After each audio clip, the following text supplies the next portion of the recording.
Ouch. Whoopsie.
Well, good evening, everybody. It's a pleasure to be back. George Morgan here at your service. It's PSGL. It's Wednesday night. It's Spain tonight as well. Lots on the table, lots of battling. The title contest is still alive and kicking. And Jack, it's only taken us 10 rounds. We're on the 11th. It's all to play for.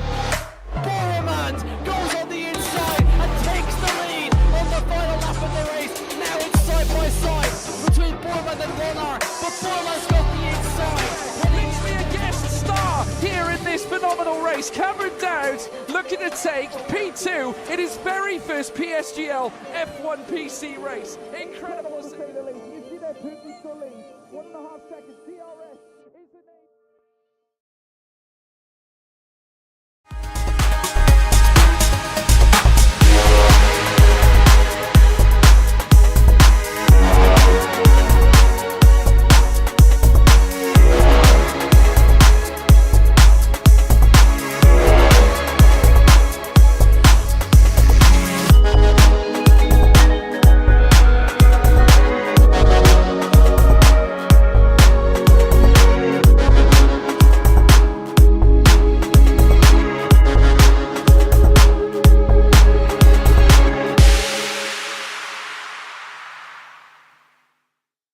Good evening everyone and welcome back to the PSGL YouTube channel for round number 2 of this PC F2 season, where last time out the drivers took to Japan for a thrilling opening round where Max Wiesel took that elusive victory that haunted him all of last season. We'll see if he's able to repeat that success here tonight in Qatar, where it's set to be an incredible show. My name is Dan Field and tonight once again I'm being joined by Nathan Richards. Nathan, how you doing?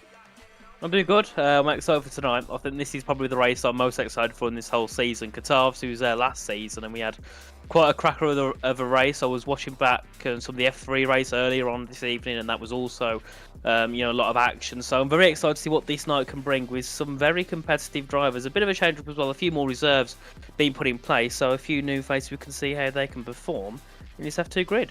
Yeah, we've got Lenny Pepinter filling in for Andrei Tarabukin, and then Declan Barrett. The name has slipped me as to who he's actually replacing for this evening, but yeah, it's good to see that Declan racing here this evening, and I can just see actually qualifying is about to get underway. We're a little bit late in starting here this evening, so I'll quickly bring up the standings on your screen. After Stewart's inquiries, Max Wiesel did manage to take that victory, but Fionn McKee, the big story I'd say from last time out in Japan, ended up getting his 3-second penalty removed and finishing on the podium alongside Tycho Hardy, who got his highest ever F2 finish, I believe, last time out in Japan. Tamas Gal just fell short of the podium, with Yannick Schmidt in 5th after Joost Noordijk dropped down to 6th after a penalty was given to him. Then Daniel Shelson in 7th on 4 points, Jerry Van Boekel in 8th on 3, then Daniel Koya and Kian Godendorp both joint on points in 9th and 10th. I believe that is because Kian Godendorp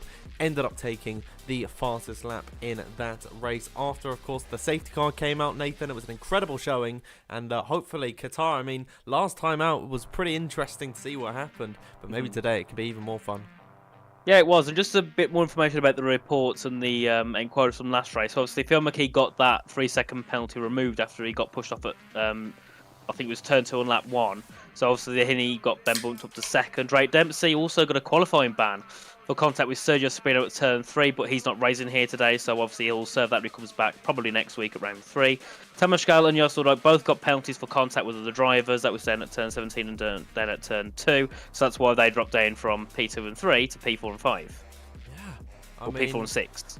Yeah, so that qualifying ban for Drake Dempsey whenever he races here this evening. That is the driver that Declan Barrett is replacing this evening. Once Drake comes back, he will serve that qualifying ban. But I think without further ado, we have been in the commentary box all too long. Let's head over to the race scene. You can see Max Wiesel already as well. We've got a grid penalty, so we're going to have a restart. But Max Wiesel out on circuit on his outlap, taking victory last time out in Japan. We'll see how he can do this evening, as he looks to be the first one to put us on a lap. Yeah, indeed, he's coming through towards the flat out section. I'm very excited to see if he can take another victory here. I know that back in some of the invitational events here before at the start of the game, he was very quick, so I think he'll definitely be one fight for podiums, or maybe even fighting for that back-to-back victory. But another driver I'm keen on seeing today is Mirko Soriano. Obviously missed out in round 1 as he was off at Mugello, but today he's back. Obviously runner-up last season, finished 2nd here as well last season, so I'm very excited to see what he can do. But Max Wiesel, he's heading down in towards that first corner to begin the first lap of this second round of the F2 Championship, heading down in towards that first corner. Very difficult through this zone. You want to be careful not to run too wide on the exit of turn 1. Then you come through in towards turn 3. Try not to run wide too here as well, as you can easily get a track limit violation. Something that's quite prominent around a circuit like this, so expect to see quite a few drivers losing their lap times. In towards turns 4 and 5, some drivers will turn off their ERS power through here, because obviously you want to make sure you have enough battery to get to the end of the lap. He heads down towards the hairpin at turn 6. Brake just at that curb, keep nice and tight to the apex on the inside, run wide on the exit, you head through down in towards turn 7. Yet again, you want to brake here, take that late apex on the entry of the corner, then you can run it wide on the exit, you come through turn 8, then back to the right at turn 9 before you prepare yourself for the other left-hander at turn 10. Yet again, a zone where people tend to lose the car. The traction also make a bit of locking up in there as we come through, and he will head now down in towards the triple right-hander. My game's crashed, Nathan. Oh, well, that's not ideal. Hopefully we can get you back in.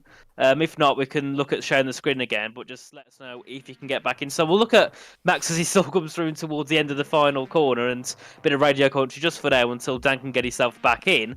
And Max Wiesel comes through, out to turn 16, up towards the line. We'll see what he does. It's quite a long run up towards that start-finish line, so we'll see what Max Wiesel can do. The first lap of the session will be a 1 minute, 20.036, and then we'll try and find who's next on the board, which I think might be one of the Alpha Tauris.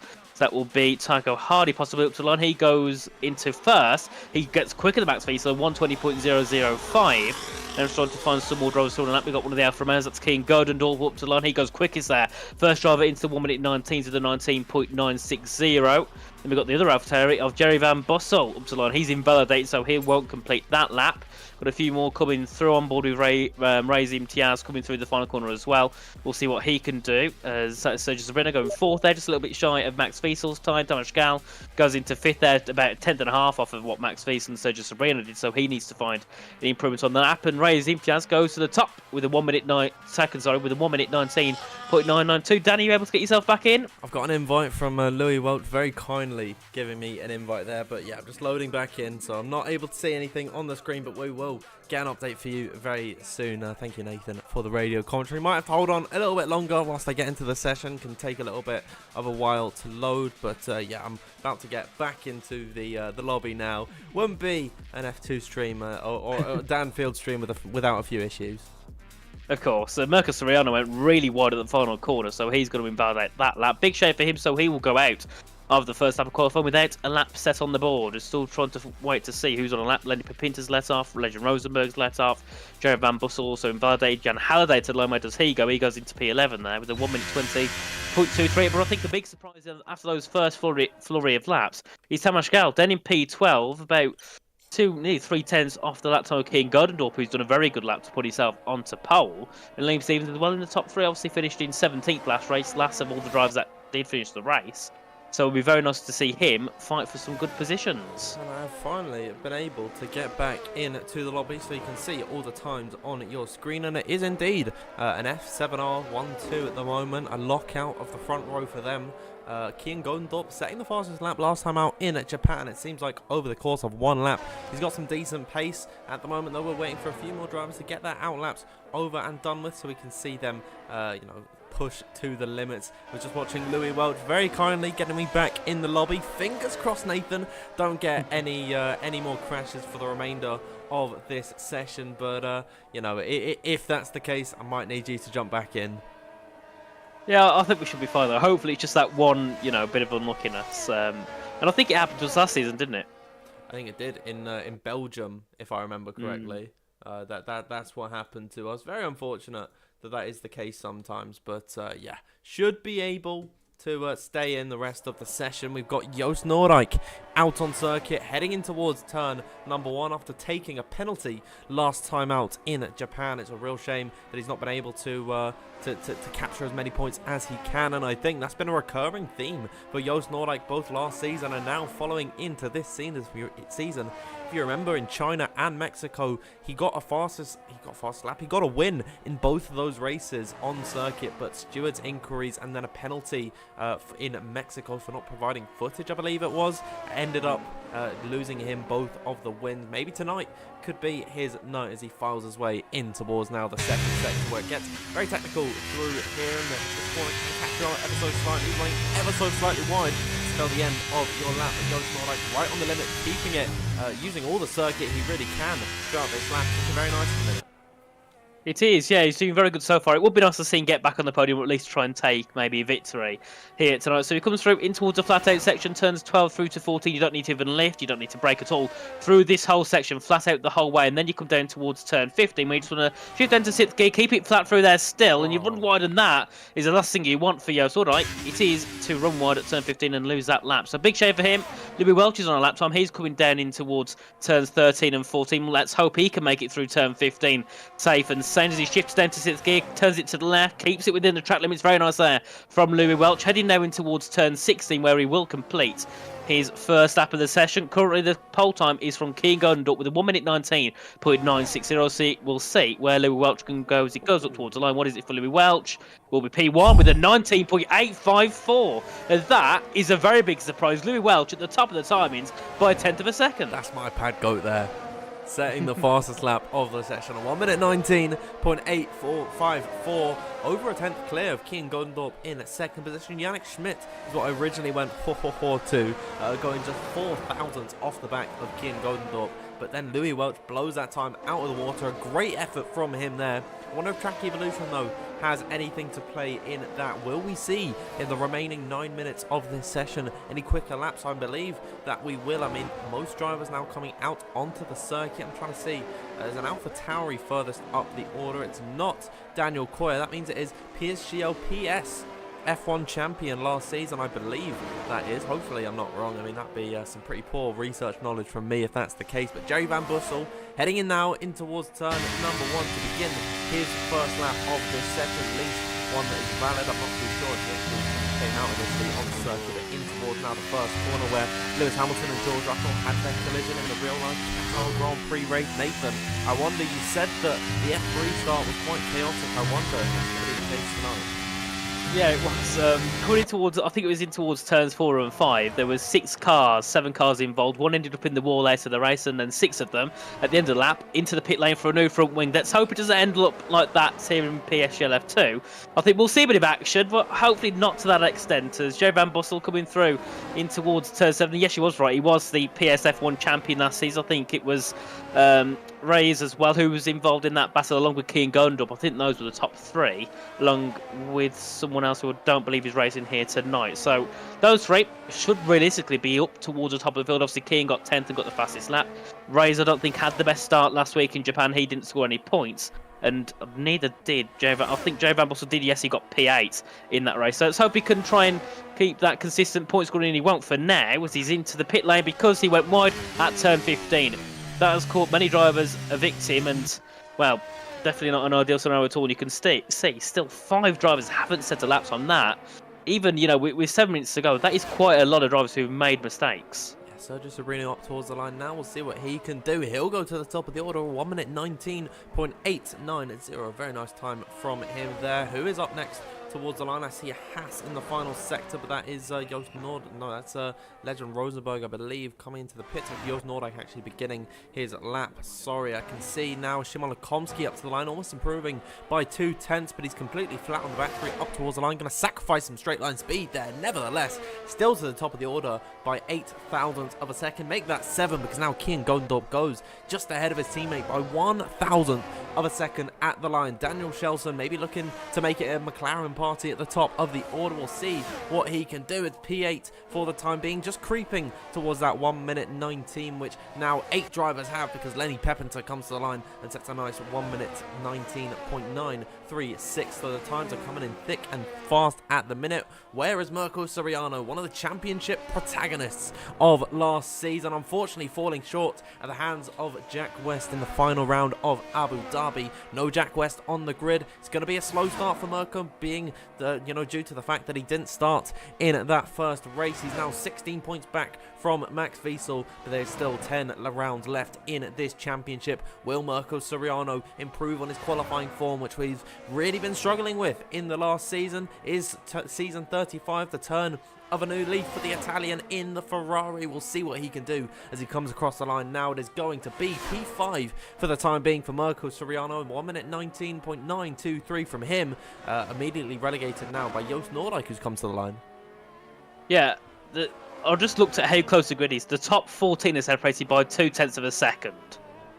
It is stupidly close. The top 3 separated by 8 thousandths of a second. That's a tenth of a second the top 3 are separated by. We've still got 5 minutes left to go, so everyone can come out again and go for another lap.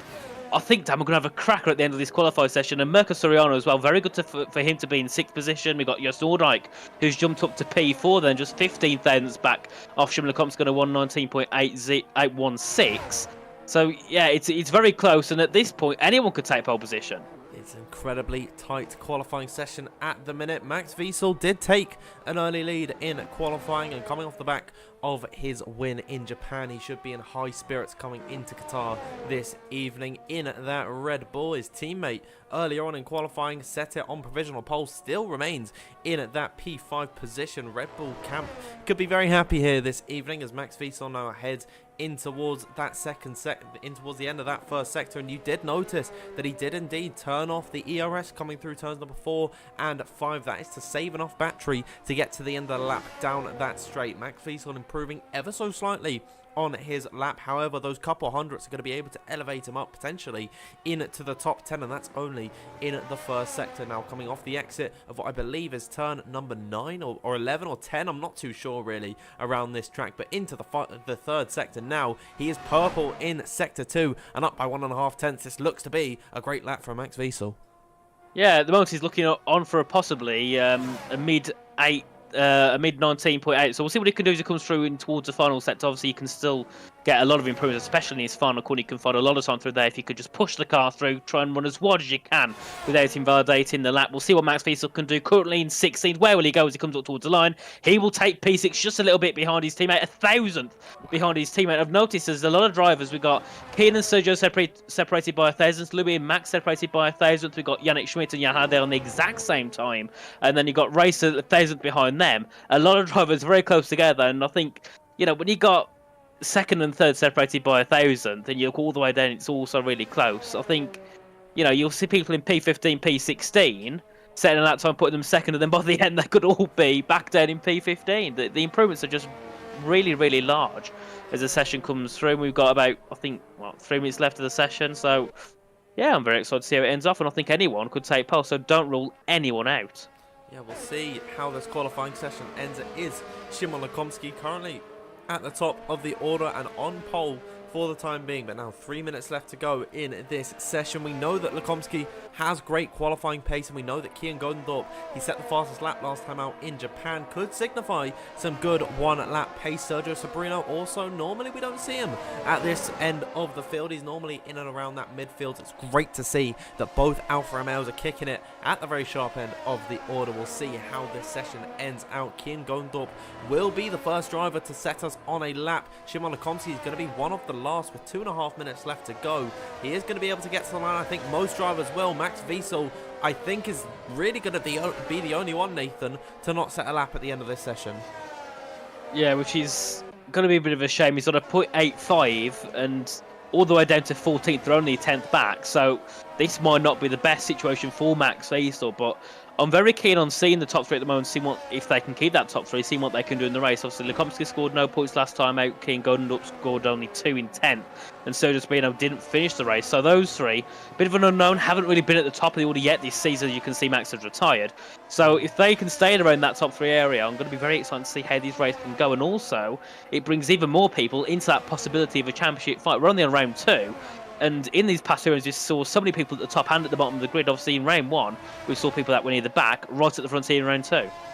Absolutely, it's just an incredibly tight grid here in PSGL PC F2. Let us know, everyone in the live chat who is watching. We've got 60 people at the moment viewing in here to see the qualifying end here in F2. Let us know who you think is going to be taking pole position, and we'll see if you're right. In about 1 minute and 20 seconds time, then Kian Godendorp off the exit of the final corner will be the first driver to put us on to a lap. Now heading down the start finish straight, climaxing over 315, 16, 17. Can we get to 20 kilometers per hour? 322 kilometers per hour at the braking zone for Kian Godendorp. Immense speeds in these modern day Formula 1 cars, and now he's going at about 200 through these fast series of first sector corners. Now he's going to get a little bit of a break heading in towards turn number 4 and 5, where we're likely going to see him turn off that ERS. You can see the blinking red lights at the back of that Alfa Romeo trying to save up the ERS deployment, as now he's purple in that first sector, up by just 14 thousandths of a second. Fine margins here in PSGL PC F2, but that is what you need to get. You need to be pinpoint accurate through every single corner in order to maximize your time. Now in towards the twisty second sector for Kian Godendorp, utilizing all the track possible. Off the exit now is going to be completely flat as he approaches this third sector, where he's going to go in towards now the most spectacular sequence of corners, the triple right-hander, all completely flat in these modern day Formula 1 cars. But now the challenging turn at number 15, where most drivers have been caught out this evening. Kian Godendorp is not one of them. Now in towards the final corner, the clock has struck 0. What is the time going to be for the Alfa Romeo? Where will he be in regards to Szymon Lekomski? You can see a Ferrari way off the circuit in sector 3 is now Kian Godendorp up towards the line. That is the gauntlet. 1 minute 19.687. Let's have a look. Szymon Lekomski up by just 32 thousandths of a second. One of the Alpines in the final sector. Lenny Pepinter is not that man. It is Tamas Gao all the way down in 18th. Yannick Schmidt has been able to get himself onto the front row. Here comes Tamas Gao up towards the line. What is it going to be for the Alpine driver? Only P11, a disappointing end to his qualifying. You can see Daniel Shelson all the way down in 16th, improving by almost 1.5 tenths of a second up towards the line. It's only going to be P14 for him. Szymon Lakomski has invalidated on his lap. He'll come up towards the line with a 1 minute 19.941. Disappointing end to his qualifying. Sergio Sobrino also invalid. Here comes Joost Noordijk up towards the line. Going to be able to displace Louis Welch in P2, who's set a fantastic lap of 1 minute 19.778. Jan Halliday has also got himself onto the second row of the grid. I believe that was Declan Barrett. No, it wasn't Declan Barrett coming towards the line. It was Lenny Pepinter going into P9. The session comes to an end with Liam Stevens, who's unfortunately invalidated on his lap. What a time then from Kian Gondorp, the only man in the 1 minute 19.6s. Yeah, I can't remember if it was PSG or WR, but Lucas Blakely set a lap in Q3, which is a 1 minute 19.6, I think 5. That is that's only about 30 thousandths off the back of what Lucas Blakely did. So absolutely great performance there from Kian Gondorp. But we'll run you through the order for qualifying here at the Qatar Grand Prix. So it was Kian Gondorp on pole, 17 tenths ahead of Joost Noordijk in second. We have Louis Welch, followed by Jan Halliday, Yannick Schmidt, Szymon Lakomski, Sergio Sobrino, Declan Barrett, Liam Pepinter, and Tycho Hardy remained off the top 10. Then we have Reis Imtiaz, Max Wiesel, Mirko Soriano, Tamas Gao, Christian Jacobs, Daniel Kjelsen, Liam Stevens, Jay Van Bussel, Daniel Kaya, and Legend Rosenberg rounding out the whole of the grid. Right, so the biggest surprise is Max Wiesel, then in P12 after taking victory back in Japan. I don't see the likeliness to go from 12 to first over a track like this, considering how close the grid is. Absolutely, and this is a pretty hard track to overtake on that long DRS straight. It's going to make for some very long DRS trains, and then there's really no other places you can actually overtake around this circuit. So Max Wiesel could be in a little bit of trouble heading into this one. Also, Mirko Soriano struggling down in 13th. Two of the best PlayStation drivers to come up from that platform onto the PC, getting shown up by guys a lot younger than them. Kian Gondorp on pole position, fighting it out for the PSGL PS F1 title last season, season 34. Unfortunately, he wasn't able to capture glory that time by it was his adversary of Jerry Van Bussel taking that title, but still fighting for that championship. He's come onto the PC and shows no signs of letting up in pace, and Kian Gondorp on pole position, head of some of the most established F2 drivers of all time. Yeah, definitely. I think that was definitely not something that was written down on my lottery cards. I have Kian Gondorp at the top, but still very good job from him indeed. And Mirko Soriano, he's just behind Max Wiesel, who are two very experienced and two very fast drivers. So we'll see what they can make from being down in P12 and 13. And unfortunately, we'll have, as usual, a lobby restart because of the penalties we had earlier on in the session. So now we've got the awkward stage. I just have to try and have a bit of a talk while we wait for all the drivers to get back in, and then we can head off into the race. But have you got any predictions, Dan, for what you think could happen in the Grand Prix? Not really, to be completely honest with you. I mean, Qatar is obviously the newest circuit, or actually, that not counting Las Vegas, but it's one of the newest circuits on the F1 23 game, and that means it can be one of the most predictable because tracks like Silverstone, Monza, Spa have been on the F1 calendar for so long at this point that drivers know it like the back of their hand. They can do it blindfolded if they need to, but Qatar is so much different, and it's a new experience, really. I mean, there's not many tracks that are such high speeds than Qatar, and I think if you had to put it to highest average speed, I'd say that Qatar is definitely going to be up there. So it really is a new experience for these drivers, and I think it can give some surprises. But if you want me to say something, I mean, I'm going to go with I'm looking at the qualifying results on my other monitor here. I'm going to say that Joost Noordijk does take victory in this one. I do like to predict him quite often, Nathan, and unfortunately I was right in Mexico, but from 8th on the grid, but of course he got that penalty. Maybe I'll be right today, and hopefully, fingers crossed for his sake, he's not going to get any penalties. Yeah, let's hold up, but we never know what's going to happen. I think in the F3 race there was also quite a few penalties as well for track limits. So, you know, you could be leading the race comfortably. You go wide by a centimetre, and that could drop you all the way down to 4th, 5th, 6th on the grid. So that's another thing you'll be cautious of. We might see a few drivers being a little bit slower on their race pace, just so they don't have that risk of going a little bit too wide in some of the corners, just to help them fire themselves through, because you never know, you could have someone in front of you take 3, or you could see people take 2 or 3 penalties. You never know. And I remember last time, I think you had Halliday. Didn't he go from like 12th to 4th or something due to all the penalties that everyone had on the grid, or was that one of the invitationals? I think no, it was. I can't remember. Jan Halliday. He went way up the order, wasn't kind of nowhere in the race, and of course last time you remember at the line, Jack West was possibly on track for a podium. I think he was. Then his wheel just fails, and he spears off the circuit. I think did he end up DNF, didn't he? I think he might have actually. I can check that, but I'm pretty sure that Jack didn't finish that race, or he was in like 7th or something. He managed to crawl to the line somehow. But yeah, that was a really unfortunate situation for him. You and I were just so confused as to actually what happened there, because but we didn't know. We don't get an indication of when these guys have a failure. No, we can't hear them or anything. Not got anyone in our ears. I'd imagine in real life Formula 1, Crofty and Brundle, they both get someone talking in their ears saying this has happened and why. And yeah, we don't get that here. We're sort of just on.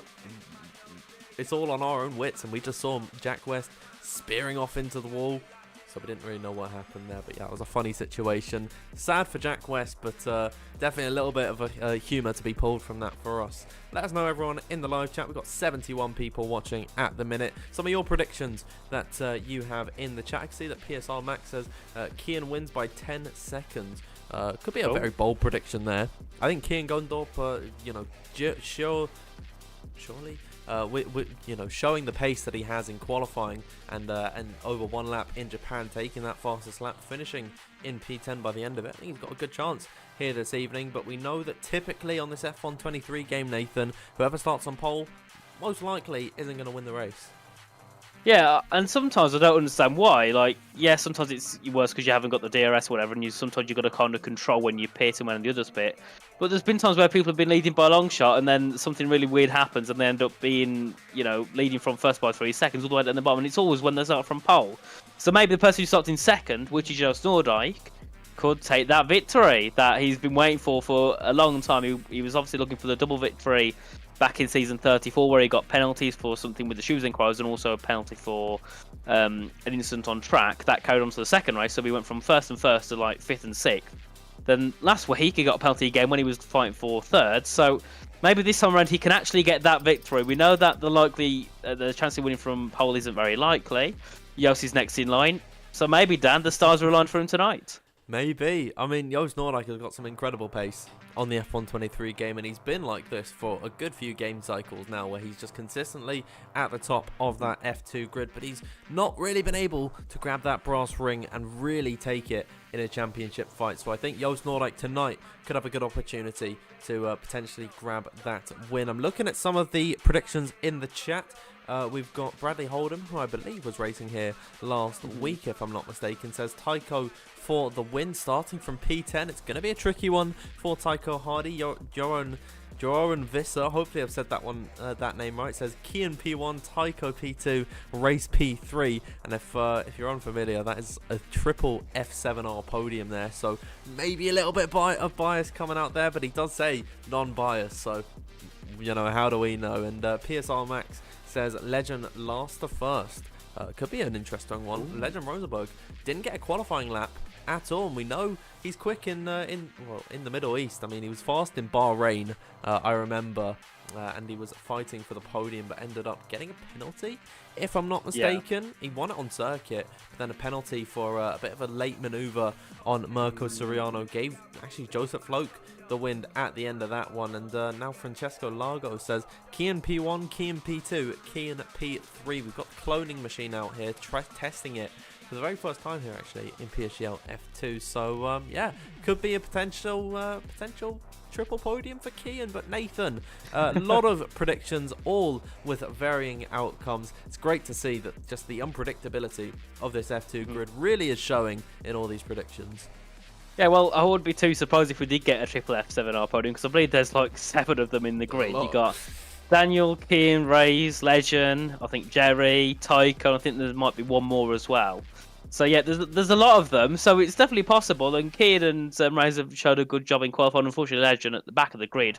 And I believe Jerry Van Bossel also didn't get the best start in qualifying, so maybe they can try and work their way through. But Tycho Hardy, remember, took third place last week in Japan after 2 people ahead of him got penalties. He was originally P5, or did get moved up to P3. So a very good job from him, and maybe he can try and do the same again, get himself onto that podium, try and become a championship contender, which last season he was quite far from it. Unfortunately, he didn't along with Legend Rosebud, it didn't really click with them last season, so unfortunately not the best results. But yeah, maybe they can. Maybe Tycho can do it again tonight. And Legend, I think it would be nice to see him get back into the points, starting all the way at the back of the grid. But I think one issue he has is if he invalidated on all these laps, he's got 29 laps to go, and, well, 3 invalidations gives you a 3-second penalty. Absolutely, and the race is about to get underway. Before we head into this race, I'll remind you of the standings. Max Wiesel P1, P2 for Theo McKee, Tycho Hardy in 3rd, Tamas Gal 4th, 5th is Yannick Schmidt, Joost Noordijk 6th after taking a penalty, Daniel Shelson in 7th, 8th is Jerry Van Bussel, then Daniel Coy in 9th, and Kian Gondorp in 10th. We are about to head now into the lobby. You can join us trackside after a quick word from our sponsors at GT Omega.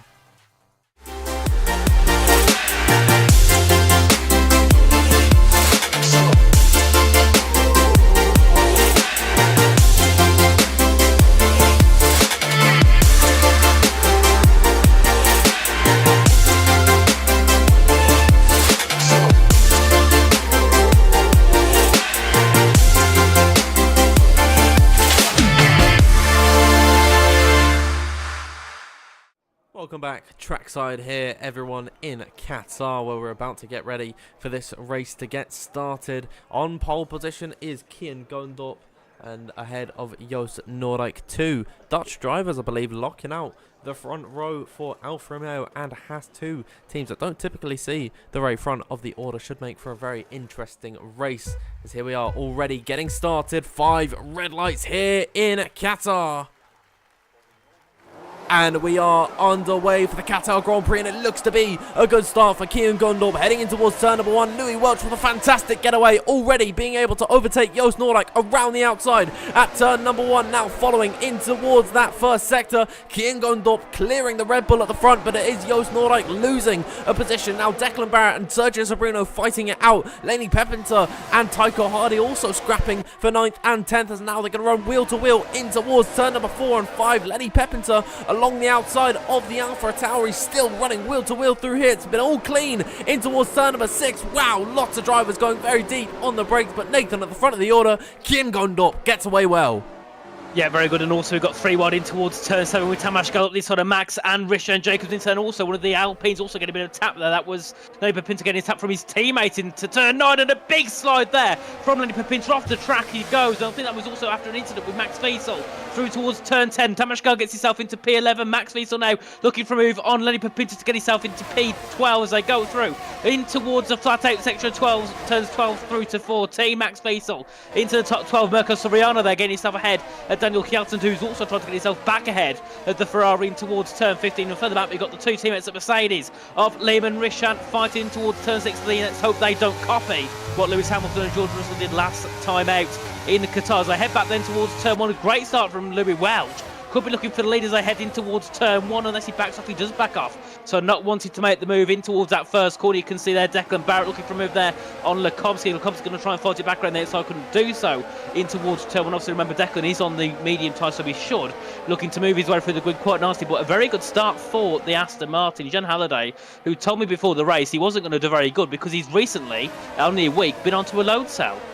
And of course, load cell pedals, it's a big adjustment from what comes factory in those Fanatec wheels, but Fanatec pedals. But yeah, Declan Barrett with a great start on his set of the medium tyres, already jumping up 2 positions. But it is Tamas Gal, the biggest mover so far on his set of the soft compound tyres, jumping up 4 places at the beginning of this Grand Prix. It's been a tough start for Lenny Pepinter, the Alpine teammate of Tamas Gal, dropping 5 places at the start of this race. Now you can see the race strategies on your screen. The mediums looking to go 17 laps and then onto a set of the softs. I mean, we'll see if that happens. I'd imagine a lot of drivers are going to potentially look to go from the hards to the mediums, maybe the hards to the soft at the end of this race. We really don't know. It's one of the beauties of F1 23 that we didn't quite get on F1 22, and that is varying strategies that all can work out in their own ways. But now DRS will be enabled this time by, but we are not going to get the first taste of it right towards the end of that 3rd lap.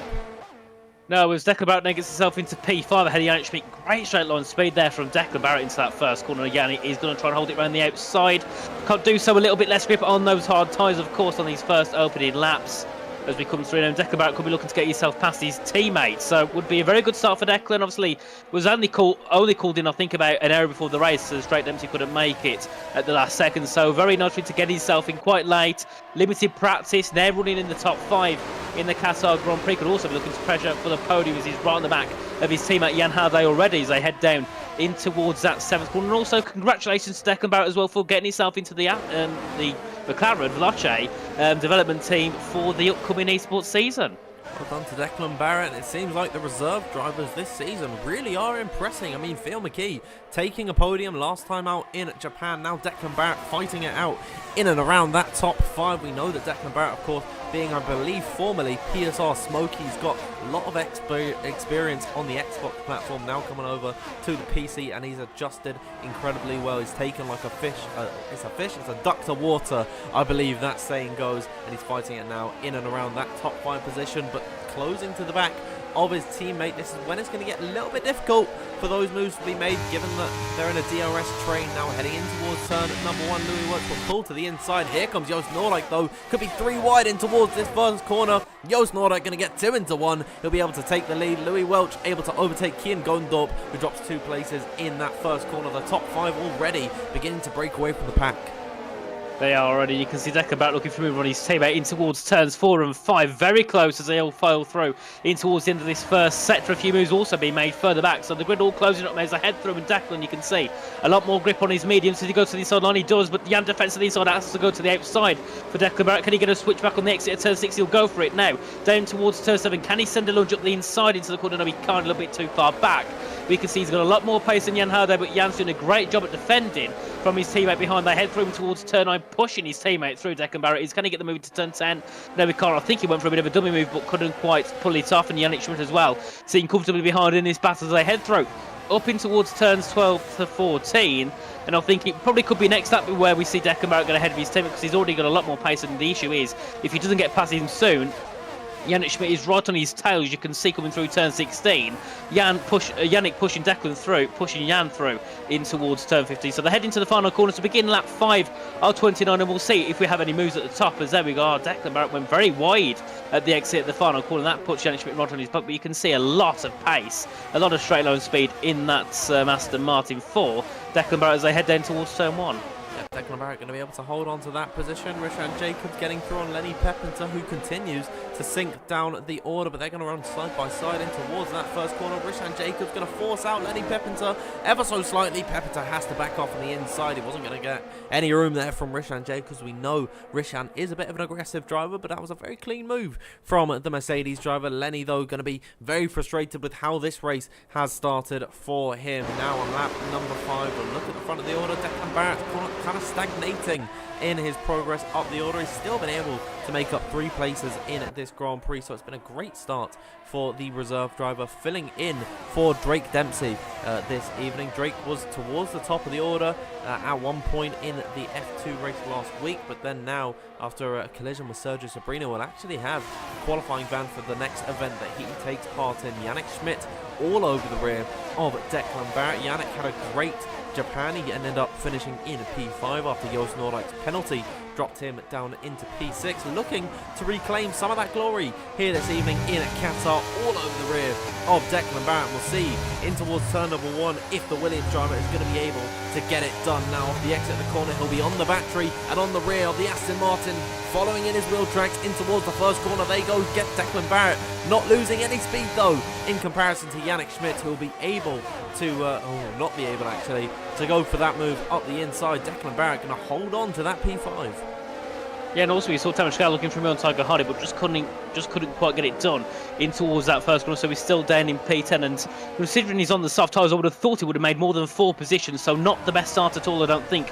But Tamashkar, he's got Race right behind him, and also Max Wiesel, obviously last week's race winner. He's currently in P12, all on the back of the Williams as they head down towards turn 6. But as well, him along with Marco Soriano sitting where they started, you really struggle to make moves around this circuit, because You know, this circuit isn't built for cars, it's built for motorbikes, so it's a little bit more tight and twisty. It means you can't really send a lunge up into a corner because the way the corners kind of just come at you, very blind some of them are as well when you're fighting side by side. So that is why lots of Max and Merco need to rely on strategy more than pure pace and racecraft. So if they can maybe go for a bit more of an overcut compared to others, that could help them when they get later on into towards the Grand Prix. But that's all down to them and their engineers. I have no clue about how strategies work around this circuit. Apart from that, generally the overcut seems to work a little bit better. Yeah, we'll see. In maybe the next 10 laps or so, as now Jan Halliday runs very wide off the exit of turn number 15. I wouldn't be surprised if he picked up a warning for that little excursion that he took there, and Declan Barrett gets a slide off the exit of the final corner. Yannick Schmidt will take that opportunity with both hands and be able to make that move up the inside. Declan Barrett, no, not going to give that one up too easily. Here comes Szymon Lekomski arriving to the scene, now too wide in towards that first corner. Yannick Schmidt going to go the long way round, but now gets a slide once again through turn number 1. Szymon Lekomski, ever the opportunist, up now into P5. Declan Barrett down into 7th after that snap of oversteer that he got off the exit of the final corner. Real shame for Declan, and already I think those medium tyres possibly shown a little bit of wear, so it's not really been the best start now. I think he would have liked to at least been potentially fighting for the podium, but instead he's mired in P7, so Declan Barrett's going to really have to rethink his strategy here. Yeah, we could also say the same for Tamas Girl. He's now dropped down behind Race into P11, so also his soft tyres are seemingly starting to drop off, which in lap 7 of 29, that's very early. So this is not an ideal scenario for Declan or Tamas, so hopefully they can just try and keep it in the DRS and just try to limit that position loss, and hopefully pit on a bit later, maybe around lap 13, 14, get themselves onto a set of hards to pull them to the end. But definitely, I don't think the right strategy call. But we'll see what happens. Anything can happen. We could have safety cars. Anything could make an appearance.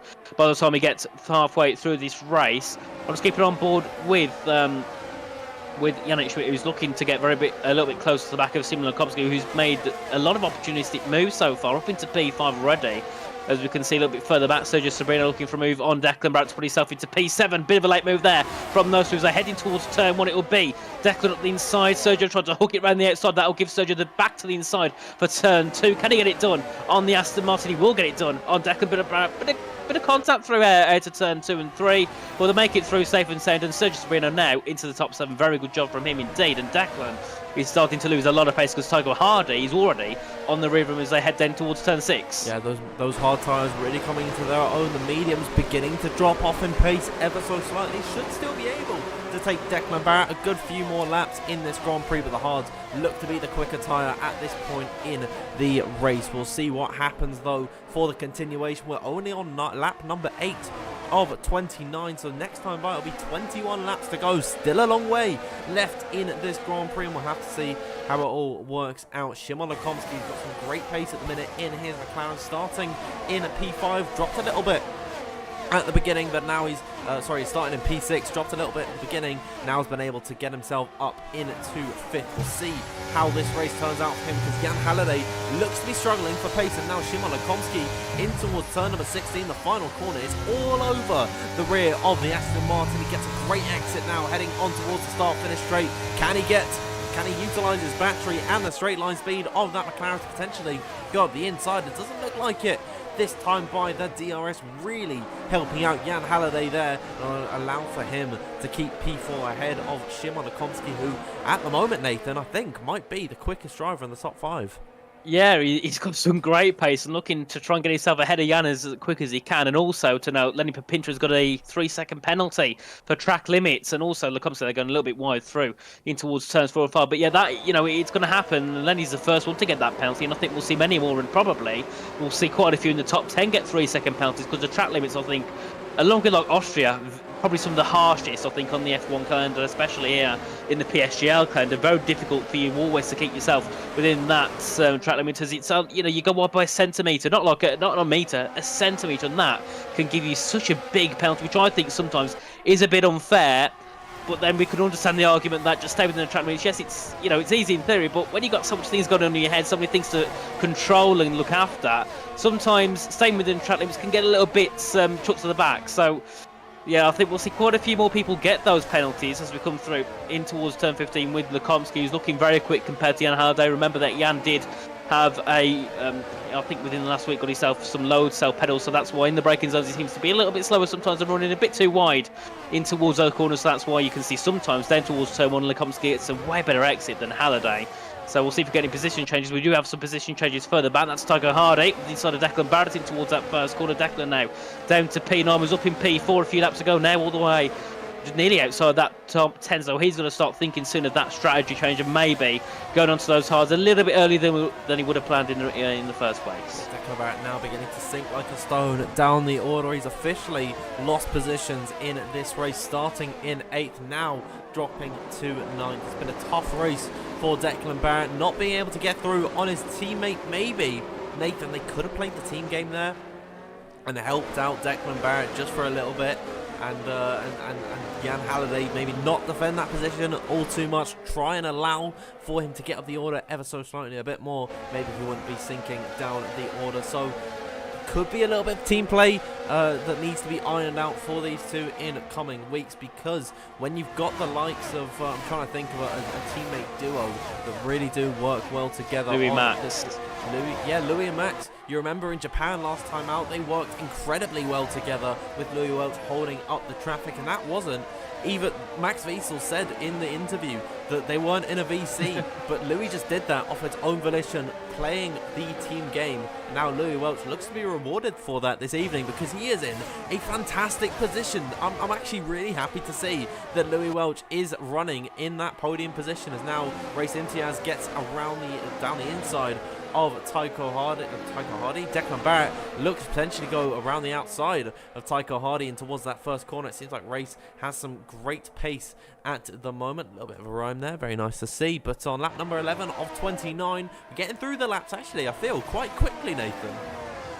Yeah, we are. We're nearly already halfway through. That'll be about lap 15, I think, when we get halfway through the race. But all the F7R fans will be happy in the chat, because they're currently sitting 3rd, 8th and 9th, so 3 of their drivers in the top 10. So very good for that team indeed. And I think sometimes, though, even though Jan and Declan are in the same team in the Aston Martin, I think obviously considering Jan is in the Aston Martin development camp and Declan's in the McLaren development camp, it's a bit different, and I don't think they will always want to work together too well. But yeah, there's definitely those signs of teamwork, as Declan's now fighting for that 10th position, because Tamas Gal, who's still in the soft tyres and seems to be holding on to his tyres, considering they're softer, a lot better than Declan Barrett. So maybe it's also due to the fact that Declan got called in quite late, hasn't had the best practice, hasn't really tried much with his setup, and that could also be another reason why he's dropping down quite quickly than the good. You can see possibly Tamas Gal look for a move on him as well, because he's already gained within 3/10 on that lap of Declan Barrett. They head out of the final corner down towards that first corner, and the gap's 3/10, so I don't think he will go just yet, but you can see Tamas probably still has quite a bit more pace in those soft tyres. As a little bit further up, we could see Louis Welch getting very close to the back of Stordijk, but those two not trading position just yet. And Keane going up in a good position, just sitting there in 3rd, not really using too much battery at all, just sitting there, conserving his tyres and his battery, just pulling himself along and just enjoying his nice relaxing drive around the Qatar circuit.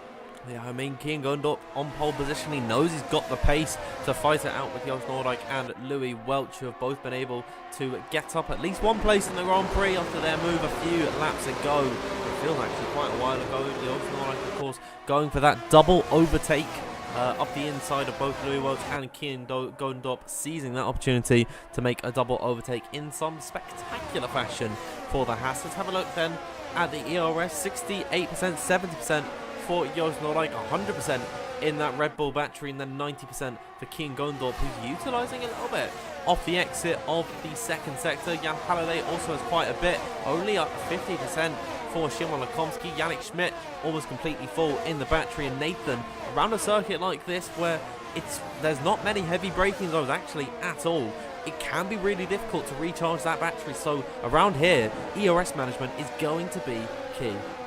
It is, and we've also got people in the pits. We've got Declan Barrett, Tamas Gal, we've got Marcus Soriano, Max Wiesel and Liam Stevens. So the soft, mediums and hards all pitted on the same lap. Lap 13 and 29, so heavy undercuts for all those guys. I was quite, it's quite normal to see Declan and Tamas going, but Mirko, Max and Liam pulling it very early. Maybe they're just trying to get themselves out of that DRS train. They're on to medium tyres, Declan's on to hard, so also another change of strategy on the final stint.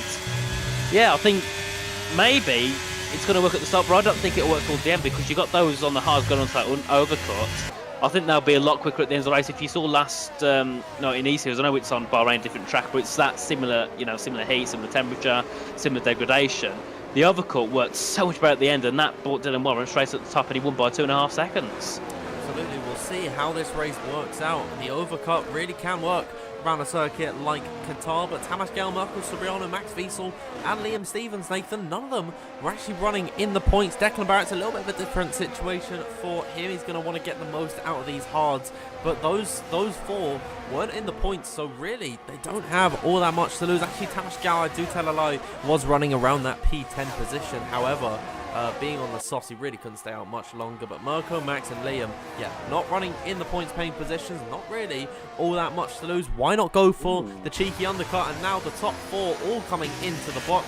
Szymon Okomski going to stay out to take the lead of this race. He'll get a snap of oversteer off the exit turn at number 16. Sergio Sobrino has to stay out due to the double stack. Same for Race Imtiaz. We'll see then as everyone is piling into the pit lane who is going to benefit the most. Louis Welch already coming out of his pit box. Will Joost Noordijk get held up? He's going to be just about ahead of Louis Welch there. We'll see how this race works out from this point onwards. Yeah, I'm just watching Declan Barrett heading down towards turn one. He's got that train of Tamas, Mirko, Max and Liam following him. And we'll see. Will they filter out? I think they'll filter out just behind this pack there. We'll get a couple of them. They get the McLaren of Daniel. They'll also, as that's Mirko Soriano flying through into that first corner. I did not see that one coming into turn one. Mirko Soriano now being pushed off track by Tycho Hardy. Gets himself a penalty. Tycho now being eaten by Tamas Gale as well. And, well, that was a bit of a controversial one into that first corner. Mirko now with a 3-second penalty. And I expect that could be removed. So big shame for him there on his first race back. Has got himself a penalty after fighting with Tycho Hardy down that first corner. We've got Tamas Gale looking for a move on Tycho Declan Barrett as well on those hards. So a lot of people getting caught up in carnage. We saw that in F3 and also now in F2 as we come through. We've also got Daniel with a penalty as well. I think he got that one around that same time that Mirko Soriano did. But a very chaotic lap after all the pit stops come through. We've still got a few still left to pit. We've still got 7 drivers. Lukomski comes into the pits. Sergio Sobrino stays out, so he's going to go for the overcut, it seems, on a few drivers. Race Imtiaz into the pits.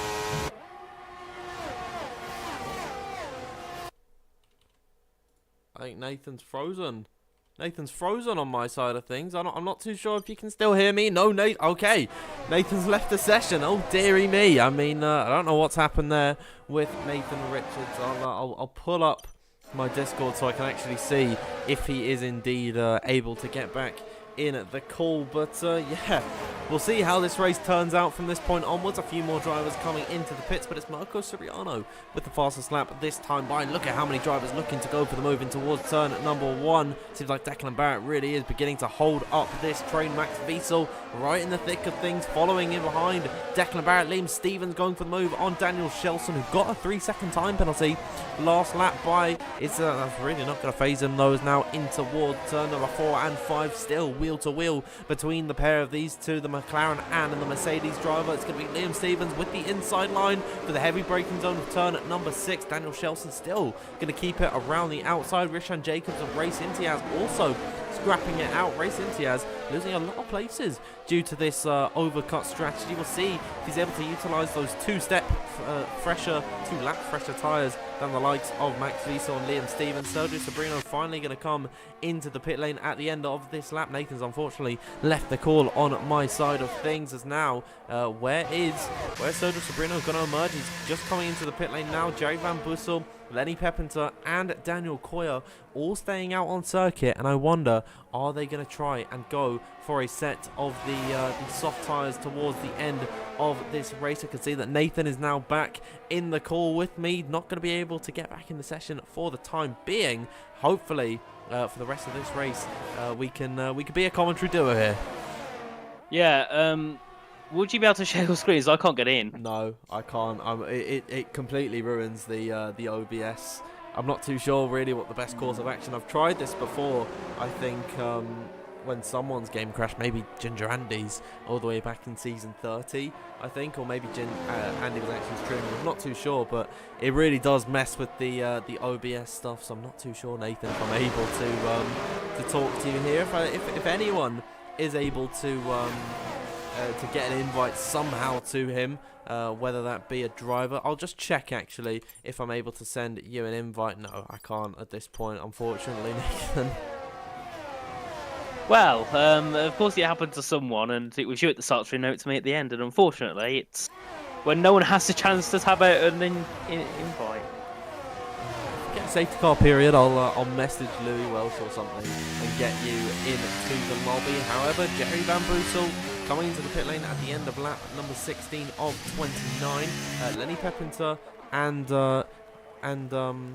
Daniel Coyer both staying out on the circuit. Daniel Coyer is actually going to be able to take the lead up the inside in towards that first turn. Jerry Van Boosel really taking the overcut to the extremities, pitting 4 laps later than the likes of Mirko Soriano and Tamas Gal and Max Wiesel. He'll be right at the back of the order, down in P20. We'll see if he's able to catch up to these guys on his fresher medium tyres. Now Sergio Sobrino fighting it out with Declan Barrett, who's still in the thick of things despite being on the slower hard compounder tyres. He's got to hold strong here, Nathan, because being on those hards, he'll be able to have that longevity towards the end of this race. We'll see how it works out for him. Yeah, I suppose we'll see. I'm trying to go off the delay of the stream, so I'm not quite sure what's going on. But yeah, I suppose with the top two now being Joost and Louis, Keane still sitting behind. It's pretty much how it was at the start of the race, which is a surprise. Normally we see a couple of changes near the top after the pit starts, but this time it is all the same down towards P5, and there we are. Dan is able to get me back in. I've invited you to watch, so I don't know if that's really the same as what we're seeing on the broadcast. I'd imagine you're just going to be able to spectate me, but. Yeah, it's the best I can do. I can't invite to the lobby because it's set to invite only, I think, and only the host can do that, if I'm not mistaken. So yeah, sorry that I've not been able to get you back in the lobby. Lenny Pepinter staying out on circuit. Daniel Coyer coming into the pit lane at the end of lap number 17, now until lap 18 here. We'll see how this race works out. And Nathan, I can see you've been able to join me. Yeah, I can see it's a little bit bad quality, but it works. I can see the cars on the track, which is a good thing. And on my screen, they're just heading. I'm just on board with Mirko. He's just heading through in towards turns 4 and 5, if I'm not mistaken. Let's hope that is up soon. There's no delay as he heads through. He's on the back of Yannick Schmidt, and I believe is it caught up, Dan?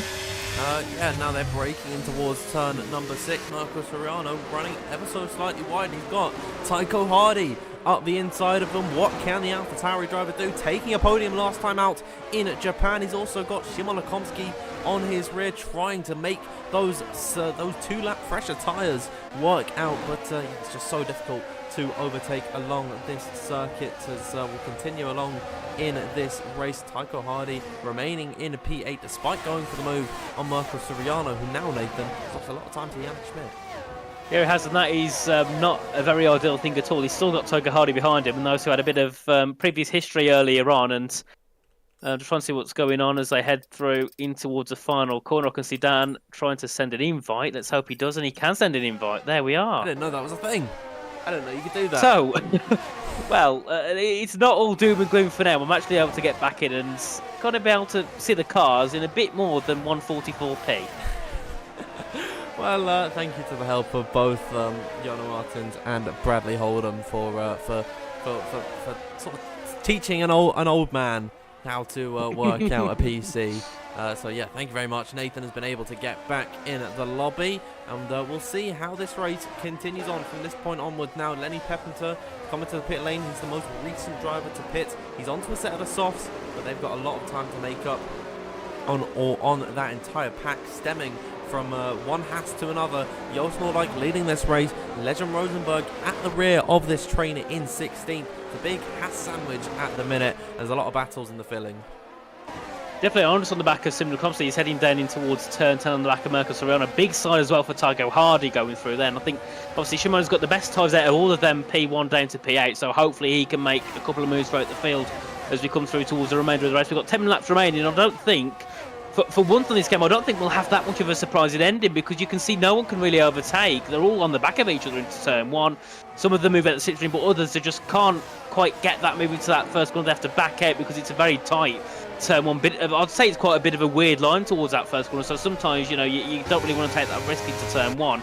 I think Lekomski might take a risk because he's burning a bit of his battery. He's got literally no battery left in his tank as he heads down towards that first corner. Getting himself past Mirko Soriano. Sergio Soriano also looking for a move in towards that first corner. It seems like now we obviously with the 3-lap offset between Mirko and Sergio, a lot more pace from the Alfa Romeos. They go side by side with Lukomski. Lukomski makes contact there with Soriano in towards turns 2 and 3, and that could have ended a lot worse than it did.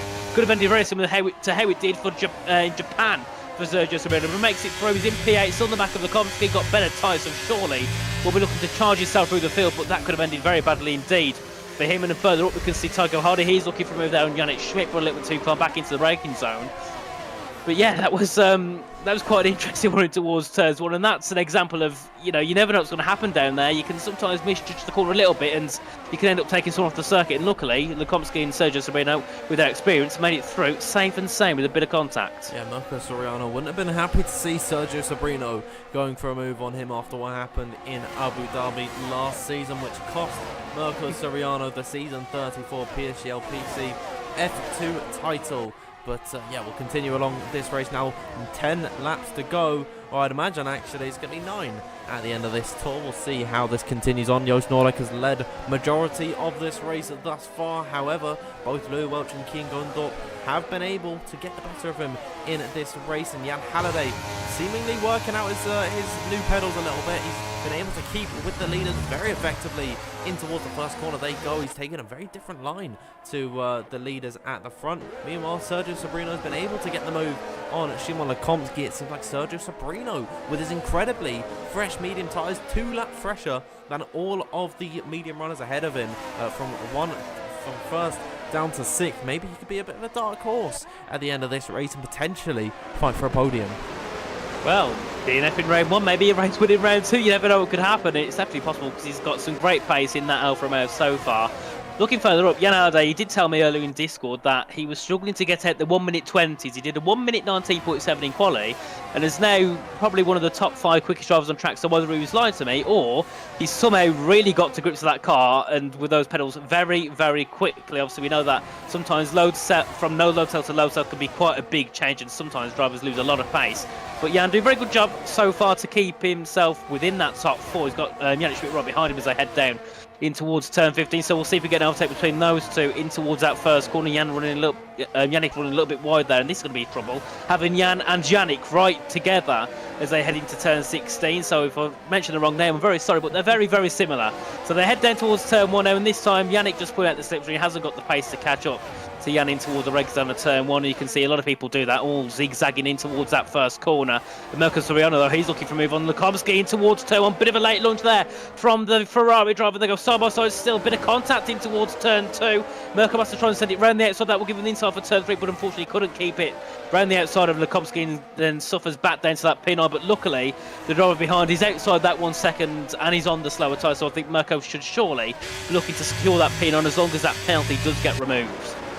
Soriano, of course, with a 3-second time penalty in this race should drop him further down the order. However, I think it did come in some very controversial circumstances of him being pushed off the circuit, I believe, by Tycho Hardy, who's just a few places up the road at this point, being chased down by Sergio Soriano with 2 lap fresher medium tyres on lap number 22 of 29. And on this F1 23 game, the difference between 2 laps on tyres is incredible. It's paramount. It's like we've never seen before. So Sergio Soriano should have some incredible pace on Tycho Hardy, who's still in his own right catching up to Yannick Schmidt. We could see a very interesting battle heading in towards turn number 1 to begin lap number 23. Sergio Soriano will ride on board with him. He's lost a little bit of time actually to Tycho Hardy in front of him. Soriano as well looking behind on Szymon Lukomski for the 2nd lap in a row.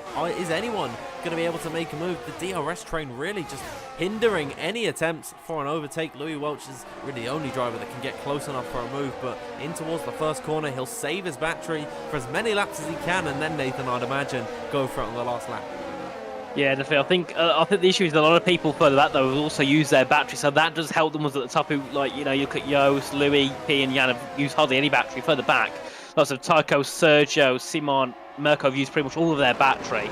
So that does hinder them a bit, and it means the top 4 can slowly run away near the end of the race. They can try and pull away a bit more on that final lap and not worry, because they'll have a lot more battery just to dump down into that first corner. And well, I think we could see a battle between the top 3. I'm not sure if Jan will get involved because that is quite a big train, but I think the top 3 will definitely have a fight on the last lap in towards that first corner. Yannick Schmidt could also get involved because he's already on the back of Vin Halliday in towards turn 10, so he's been showing some great pace. Obviously finished 5th last time in Japan. Could be looking yet again to finish 5th place here in Qatar. And also Jost Nordijk looking for his first victory. I think even though we took 2 in season 34, it's going to be his first one if he takes it here in season 35 at round 2 because of his unfortunate penalties in the past.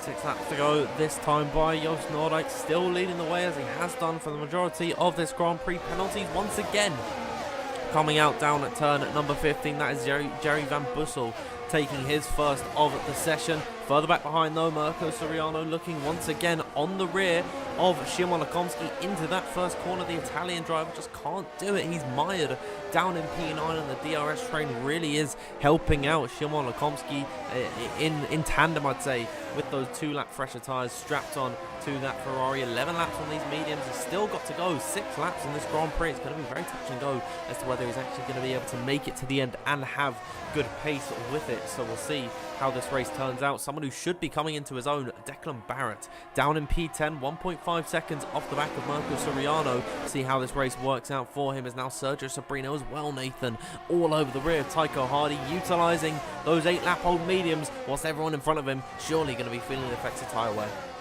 Yeah, that scared me a bit. He went for a moving towards turn 7, which is not normally a place you send a move, but luckily backed out at the last second. Yannick Schmidt went very wide there.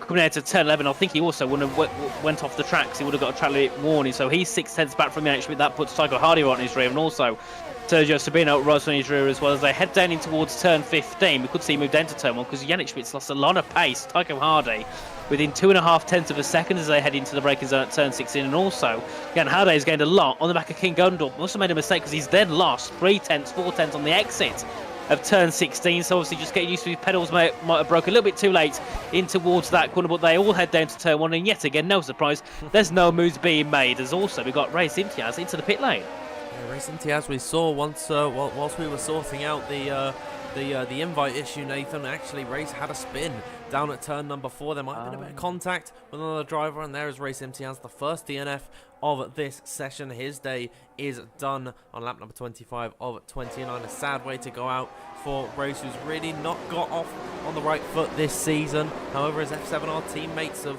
Kian Gondorf and Tycho Hardy carrying the torch at the front of the order. Tycho Hardy is one name, Nathan, that I've been incredibly impressed with so far this season, taking P3 last time out in Japan, and now fighting in and around the top 6 this time by in Qatar. It's great to see him at the front of the order when we really last season didn't see him in these upper echelon positions. At most he'd be fighting in around that 9th, 10th, 11th position.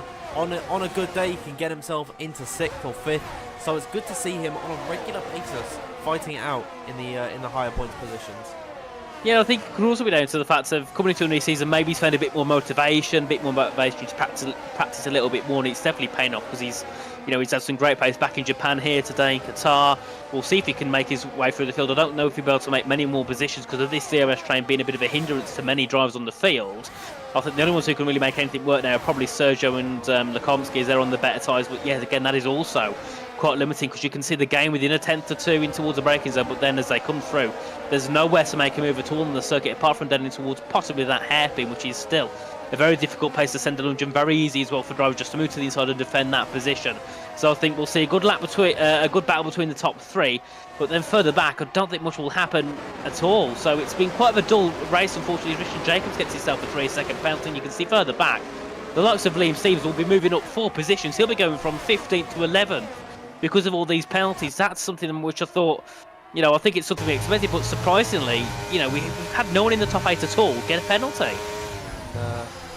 Nathan, as you said, it's been a bit of a dull race. I mean, shouldn't really say this, but if there was any race for these issues that we've had to happen, I'm glad it's been this one, because really nothing has captured our attention. There's not been many overtakes. It's just so hard to get a move done through here, and that's what we expect from Formula 1 cars. There's not really anywhere to go for a move, and it's just the, I'd imagine, oil money that is the only reason why this has been turned into an F1 venue. But Yannick Schmidt maybe trying to make that battle in the top 5 a little bit more exciting. Never mind, Jan Halliday's pressed the ERS button and immediately pulls away. However, Kian Gondorp looking for a move potentially up the inside of Louis Welch into the first corner. They go. Louis Welch hanging it around the outside. Kian, can he try and make the move stick? Oh, not quite. But on lap number 27 and 29, we've got 3 to go in this race. Could see a bit of some spicy action at the front of the order. Joost Noordijk will still hold on to that lead, but he'll definitely be coming under some pressure in the last 3 laps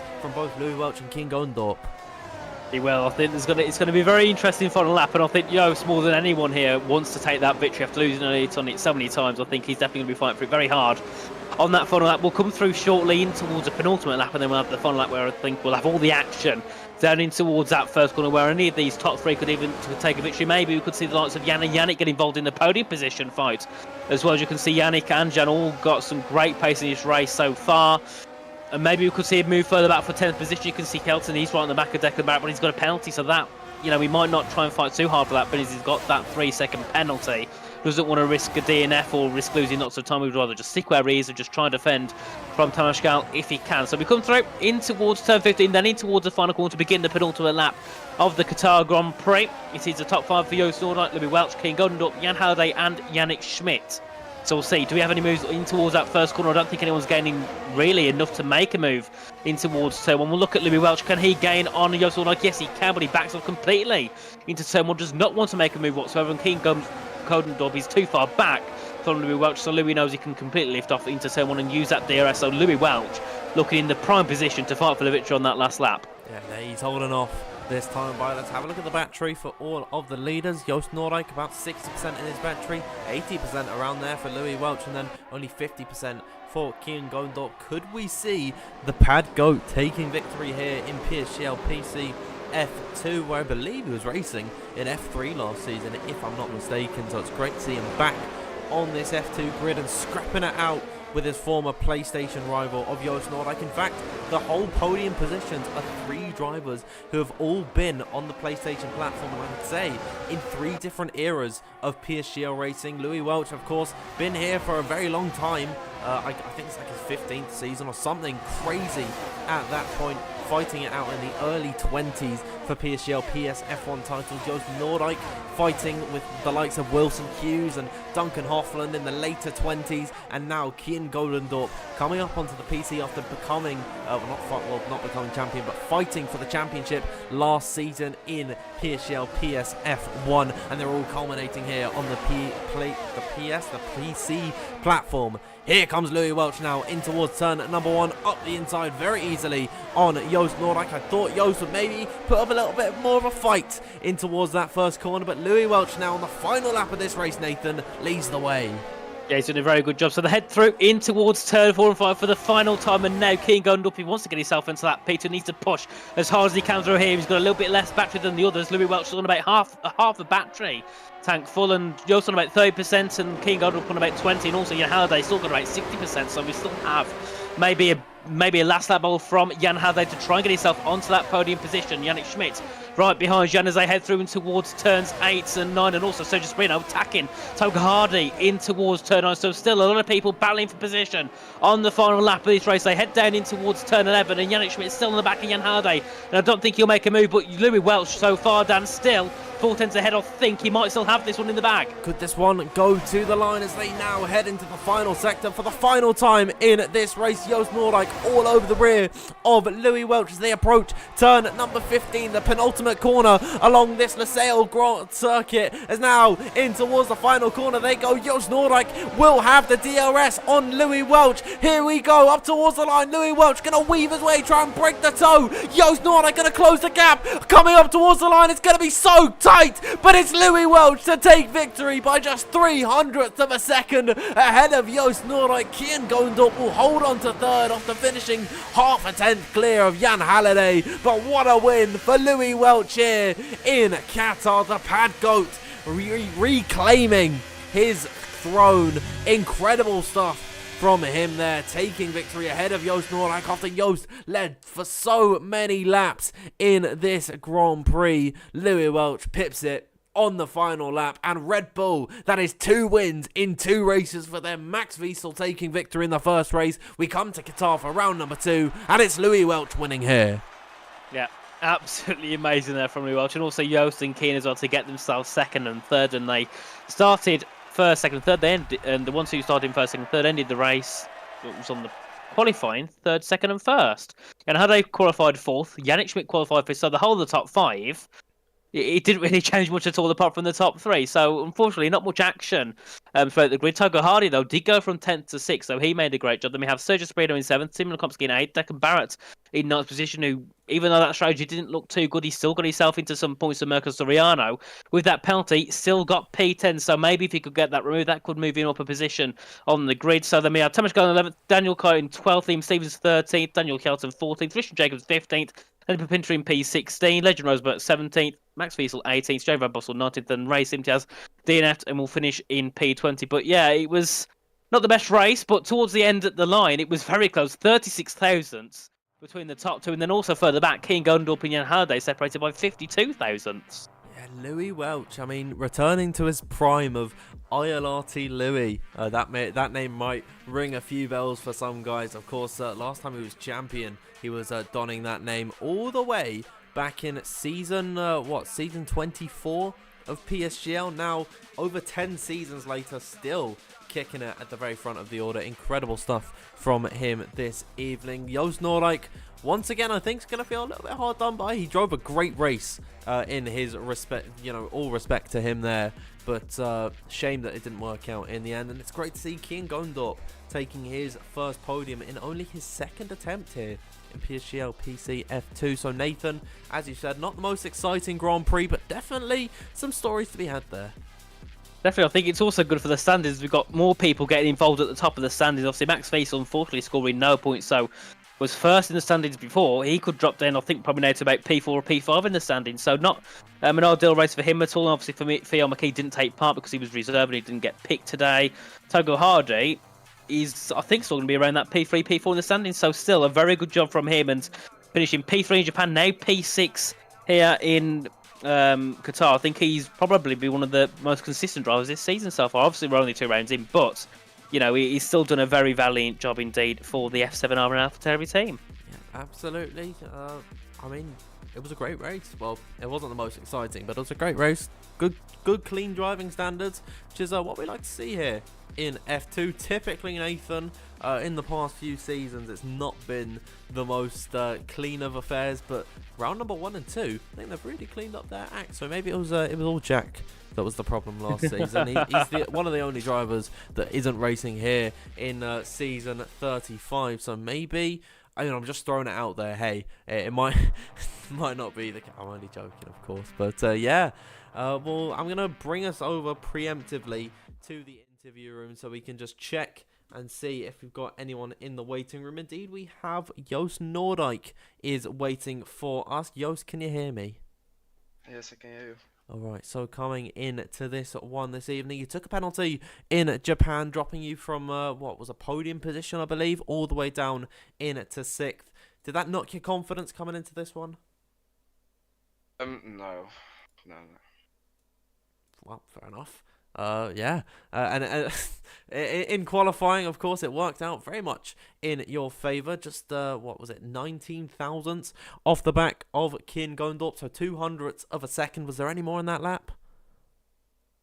Compared to the practice laps, yes, there was quite a lot more, but I didn't have a really good time on the board first, so I was quite happy that I was second, because if you're further away to the back, then I think I couldn't use my race pace. So I was happy with P2.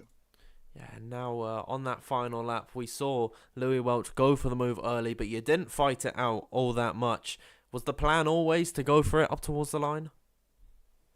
Yeah, I knew I had less battery, because in first with the high wings, your battery goes out of the quicker than when you're a DRS. So I knew I had less battery than Louis, so I let him sort of by. I didn't fight it that hard, but I want to stay in P2, so P3 couldn't overtake me, so that was good. And then I had just not enough for the overtake on the line on Louis. Yeah, well, it's still P2. Some good points for you. Should see you pretty high up the order, and I wouldn't actually be surprised if you're if you're the championship leader by the end of this race. Of course, pending any stewards' inquiries, so that win will come at some point. But that is a really well done. Well, it was a really well worked race from you. So well done from me, Nathan. Anything you want to say to the man finishing in P2? I've got no questions, but let's hope this time, Yosh, you actually get to keep the podium. Yeah, I didn't came into an accident, so Good signs, but maybe something will happen again and you lose it. But hopefully you get to keep that P2. So yeah, very well done on that one indeed. see you guys. Bye. Well, that was Joost Noordijk taking P2 in this race. It was a fantastic showing from him. A disappointing way to end it, though, without the win to his name. Just losing out by what 300ths of a second by the end of this one. It was 36 thousandths of a second between himself and Louis Welch. So really fine margins here in PSGL PCF2. But yeah, at the minute, we've not got anyone else in the waiting room, Nathan. We'll keep it on the interview screen for now, and we'll see if either Louis or Kian joins. But yeah, what else can we say about that race? I'm just happy, I think, that Louis took the win. I mean, we're not supposed to have favourites, but Louis Welch, myself and him are pretty good friends. So I'm glad to see that he's still kicking it about with the young uns now. Yeah, Louis has been here a lot longer than me, and I know he's definitely one of the fan favourites and one of the favourites from all the league races around here in this scene. So very nice to see him take a victory here, and also Joost as well getting himself that podium, and also King Gondorp as well. Second race on PC here in PSGL. He's got himself onto that third place. Very good indeed for him. So those three, very happy for them as well. And Jan Halliday finishing fourth despite having a new load. So maybe we could see him have a bigger spring of pace once he gets used to those pedals. And also Yannick Schmidt, yet again, in the top five. So a lot of joy around the grid. Some people a little bit further down, like Max Faisal, might not be so happy. Marco Soriano as well, a bit unfortunate. But, at the top of the grid, I think it is definitely a very happy time. Yeah, absolutely. And I'm just gonna read out my my first ever DM to Louis Welch on March 27th, 2020, and at this point I wasn't a part of PSGL. I don't think I'd even joined AOR at this point, and I said, "Hello, I think your setups are great, and I use them all the time. Hopefully, there's one bit that I don't really want to say on camera. Hopefully on stream. Hopefully one day I will be as fast as you." 3 years later, nowhere near him. Probably gaps even wider at this point, Nathan. But it's just crazy to see that, after 3 years of this guy being the quickest man, in my eyes at least, in terms of league racing, and he's still at the front. I mean, it's amazing to see, really. It is. And I know a lot of, it's not just you, so there's a lot of people that are very excited to see him at the top. I remember last night today series he drove, he didn't have the best result, but, you had the likes of Luke and a few others of the SRT people in the chat, the whole race egging on Louis Welch to do well. So he's got a lot of fans, and I think they'll all be happy, along with Louis, for that victory here. And I don't think Louis expected it. His response in the F2 General chat wasn't the most, well, I'm not going to say what he said, but it was, it wasn't the most, yes, scream. It was like, oh, holy, you'll probably guess what the word was. So, yeah, I think it was also unexpected to him. So, yeah, very, very well done. And maybe he can do the same again next week. Yeah, I think holy is enough for people to piece together what he means. I'll bring us back over to the script. I've leaked. I've probably just shown it on camera. What he said. So yeah, you got it there. I'm pretty sure it was on the screen. On the screen, I forgot to go full screen again. Yeah, it was. In the centre as well. Oh well. Connor's gonna be angry in my DMs, and all everyone watching is gonna be shouting at me on Twitter. But yeah, you can see what he said now. It's out in the open, Nathan. Yeah, so, yeah, again, very good job to him, and there's nothing left for me to say, actually. So, all up to you, Dan. No, neither from me. But once again, everyone, thank you for tuning in this evening for another very fun round of PSGL F2 action. Next time out, we head to Hungary. Personally, Nathan, one of my favourite circuits to drive on this game. I tend to actually like circuits that people really seem to hate. But I love Hungary. So fun to drive. Not the best for racing, but can definitely see some strategical elements playing into that account. We'll see how it works out. We'll see you November 9th. The last time, Nathan, I'll be commentating as a teenager.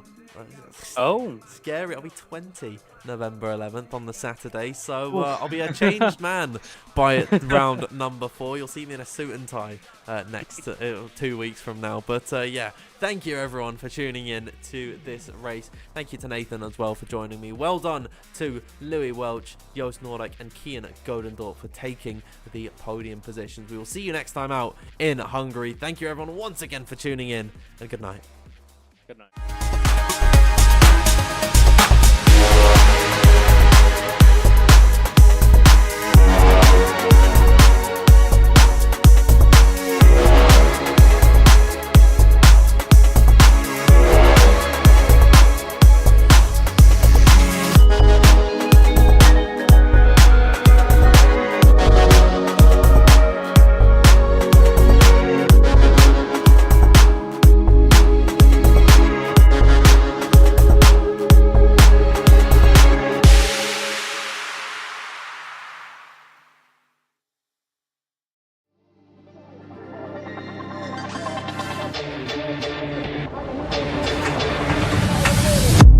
Desperately trying to hang on. He's got the inside up here. He's through on the left hand side. Hooks the apex, gets on the power nicely, and that is job done. Jarno Opmeer now to the last couple of corners now. His finest drive, his greatest drive, and he's done it at the Circuit of the Americas. He returns to the top step of the podium. Once again, the ghost is back. Jarno Opmeer wins the US Grand Prix in a stunning Grand Prix.